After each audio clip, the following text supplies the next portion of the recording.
அப்பா பிதாவே, உமக்கு ஸ்தோத்திரம். இந்த நாளை தந்ததற்காக நன்றி இயேசுவே. அப்பா, நான் செய்கிற தொழிலை ஆசீர்வதித்து தாரும். தொழிலில் நஷ்டம் ஏற்படாதபடி நஷ்டத்தை லாபமாக மாற்றி தாரும். நான் செய்யும் தொழிலில் யாரையும் நான் ஏமாற்றாதபடி, யாரிடமும் நான் ஏமாறாதபடி நான் உண்மையாய் நடக்க உதவி செய்யும்.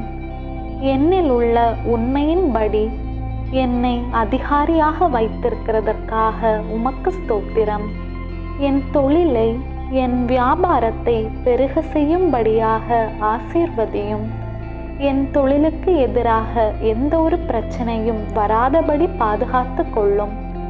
ஈசாக்கிற்கு நீங்கள் 100 மடங்கு பலனை கொடுத்த தேவன், என்னுடைய வியாபாரத்தில், தொழிலில் 1000 மடங்கு பலன் தரும்படியாக இயேசுவின் நாமத்தினால் வேண்டிக் கொள்கிறேன் பிதாவே.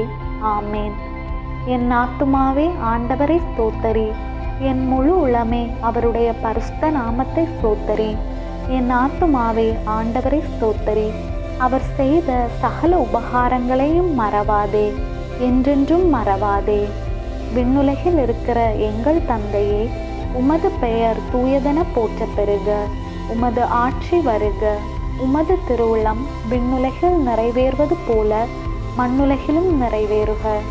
எங்கள் அன்றாட உணவை இன்று எங்களுக்கு தாரும். எங்களுக்கு எதிராக குற்றம் செய்வோரை நாங்கள் மன்னிப்பது போல எங்கள் குற்றங்களை மன்னியும். எங்களை சோதனைக்கு உட்படுத்தாதேயும், தீமையிலிருந்து எங்களை விடுவித்தருளும். ஆமேன். அருள் நிறைந்த மரியே வாழ்க. ஆண்டவர் உம்முடனே, பெண்களுள் ஆசி பெற்றவர் நீரே. உம்முடைய திருவயிற்றின் கனியாகிய இயேசுவும் ஆசி பெற்றவரே. புனித மரியே, இறைவனின் தாயே, பாவிகளாயிருக்கிற எங்களுக்காக இப்பொழுதும் எங்கள் இறப்பின் வேளையிலும் வேண்டிக்கொள்ளும். ஆமேன்.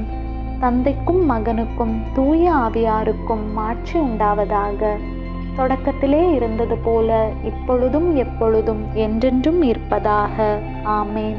தந்தை, மகன், தூய ஆவியின் பெயராலே. ஆமேன்.